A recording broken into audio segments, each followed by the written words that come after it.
What is up? What is good? How's it going? Welcome back to my channel. My name is Maya, and today on Books and Good Vibes, we are going to talk about specifically black characters that influenced me growing up. Now I know if you've been here for a while, since the beginning of my channel, which is not that long ago, you may have watched the video where I said where I had characters that influenced me as a kid and stuff like that already, and there were a few black characters in there. But because it's Black History Month, I want to focus on specifically black characters that influenced me in ways that go beyond just being a black character in whatever show or book or whatever it was, and maybe go a little bit more into detail about it so that you get a better understanding of my feelings on it, because obviously I am a young black female and I like to be represented, you know? So this is gonna be a list of 5, and it's not gonna it's not gonna be too extensive of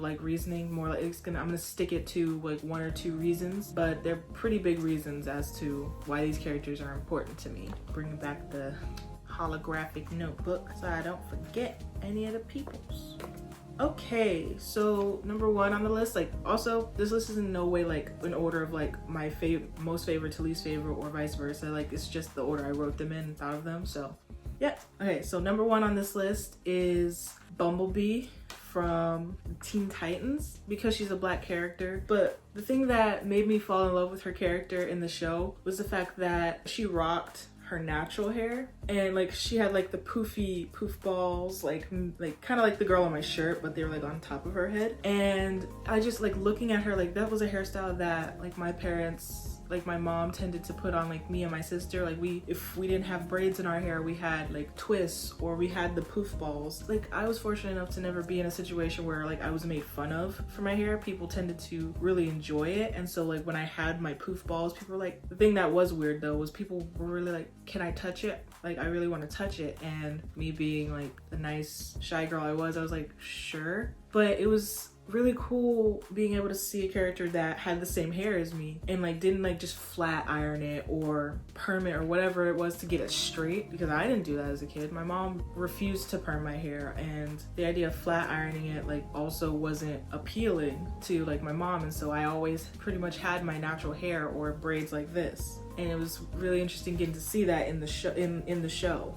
And she rocked that look. We love to see it. Also, under the same wing of kind of looking the part, she looked like a black girl. And in some animated shows, their style, they make all the characters kind of look the same, and so and by the same, they tend to look more more white in a sense. They don't there are specific attributes of black females, the big lips and things like that, and the curves that distinguish them from black females, specifically from white females. And so the thing that I loved about Bumblebee was that she had those attributes.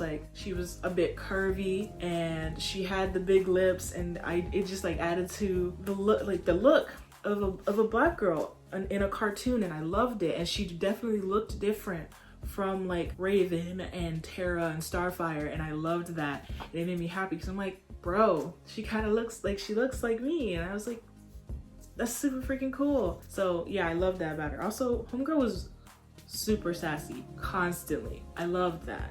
She didn't let anyone tell her what to do. Even even if they weren't technically in charge of her, she tended to speak her mind, and I loved that about her. All right, moving on to number 2. We got Uniqua from the Backyardigans. Now some people are gonna look at me and be yo, Uniqua was a bug. She was a pink bug.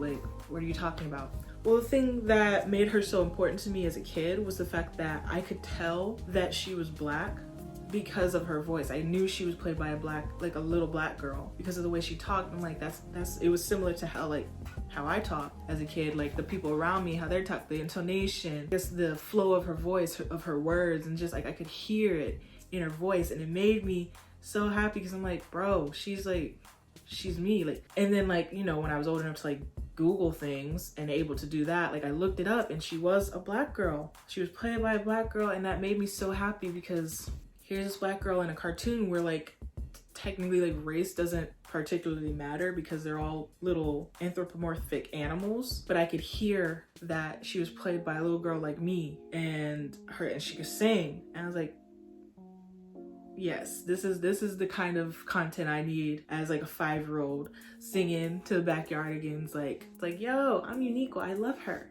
I love her. It made me very happy. It was something that even before I realized how important, it was important to me. Okay, number 3. Now, this one I hit on in the last character video I did. My reasoning for it in this one is different. I'm talking about Cyborg from Teen Titans. What I said last time is that he was this funny cyborg character, and I just fell in love with him because he was funny, and I loved that he was a cyborg. It was super cool. And while that's still very true, one of the bigger reasons that I've like reflected on since then is the fact that Cyborg was the first Black character that I had ever seen where his like attributes in the show, like his main his main role in the show was that he was the smart one. And what I mean by that is that he was the inventor, he was the scientist character, and that was super cool to me because, like, you know, like in most cases the Black characters, like the muscle, like especially Black male characters, like he tends to be the muscle or the strong silent type who's just kind of brooding but low-key has feelings.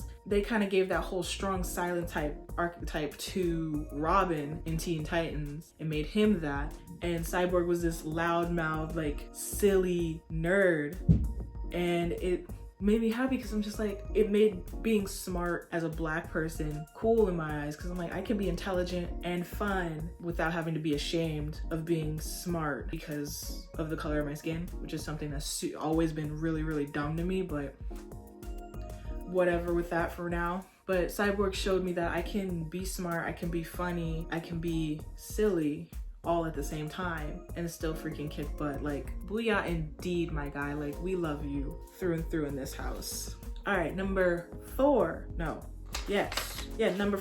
on this list is True Jackson from True Jackson VP on Nickelodeon. Now, while this show was like didn't run for very long, the concept behind it was phenomenal to me. Like, I was like a adolescent, preteen when the show came out, I think. Either that or like late elementary school. And it was a show about a young Black girl, a teenager, getting the job as a vice president in a fashion company. And while I particularly have no real interest in like fashion, like beyond what I wear, it was so influential for me to see a young Black girl get into a position of power like that. Like, the fact that True like was able to prove herself to the people in charge and earn this place and keep it throughout the entire show pretty much was amazing. And like, it showed me, it's like, I can be a Black girl and I can do things that other people can't, despite being young and despite being Black. Like, it was just amazing to be able to see that on TV and for her to be the star of her show and show us that we have the power to do things beyond what is expected of us. And, you know, that's necessary for young girls specifically, especially when young girls tend to have very low self-esteem in this society. So, all right, and the last one on this list is one that took me a long time to think about and come up with, but once I started thinking about and once it came to my mind, like, it made complete sense. And this one is Captain Stephen Hiller from the movie Independence Day. He's played by Will Smith, in case you didn't know. And the thing that stands out about Captain Hiller is the fact that he, like, his entire character, everything about him is completely unapologetic. Like, from the beginning, he takes his job very seriously, but he doesn't let that turn him into like a complete serious person. Like, he still laughs and has fun and plays around and jokes around and stuff like that and cares about the people closest to him. But also he doesn't let like his dedication to his job like control his personal life. Like, when he's gonna, like, he wants to propose to his girlfriend who happens to be a stripper, and his friend is like, they're never gonna promote you if you marry a stripper and stuff like that. But he doesn't care. He doesn't at all. And then, like, when people continually tell him things that not exactly don't make sense, but like make him seem less than he is, he pushes that ish aside and proves himself to be greater than they ever thought he could. And it's so amazing. And like, with that, like, he's brave. Like, he straight up volunteers to fly a spaceship that he's never flown into space to destroy an alien race, and is completely prepared to die if necessary, just to save earth and his country and his family. And that is amazing to have seen. Like, almost all these characters had to prove that they were brave in a way. I guess besides Uniqua, but like if you count her little imagination adventures, like they had to prove, like they had to show that they were brave in a way. But him in particular, like that's why he's one of my favorite characters of all time, even before I've realized it, because it's great to watch him be fearless in a way that I never thought that, like never really thought about being.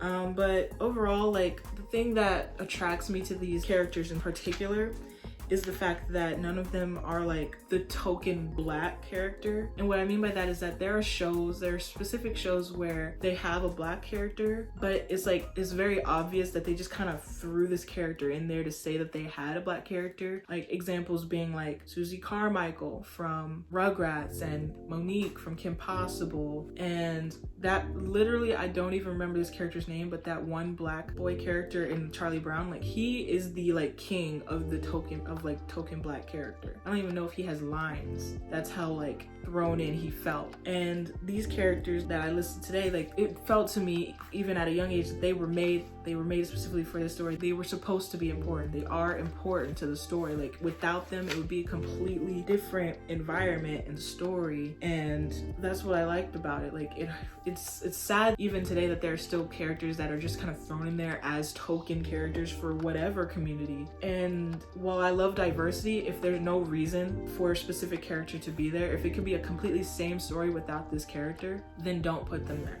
Like it sucks. Like I want more diversity as much as the next person, but like more than that, I don't want to just see a character thrown in there for diversity's sake. That's not healthy. That's not helping anybody. That's not making anybody feel seen, because they're just there to say that they are, like to say it's like, oh yeah, we're diverse. We have the black girl, we have the gay boy, we have this and that. That's not helpful. It's more hurtful than anything. So yeah, that got a little deep, but yeah, these characters really showed me that I could be more than the token black girl. They showed me that I could be smart, I could be a leader, I can be brave, and I can be on the forefront of things for more reasons than just being black. And I really liked that. It made me very happy even as a kid, before I realized that being black was something that can be looked down upon. So yeah, I guess that's all I got for you today. I guess it got a little bit deeper than I was anticipating, but it was an important thing.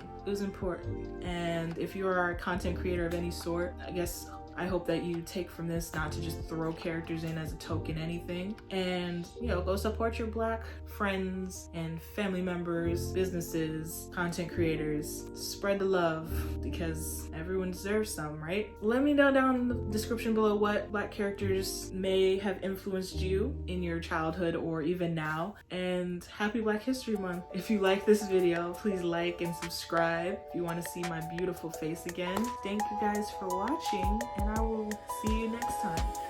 Bye.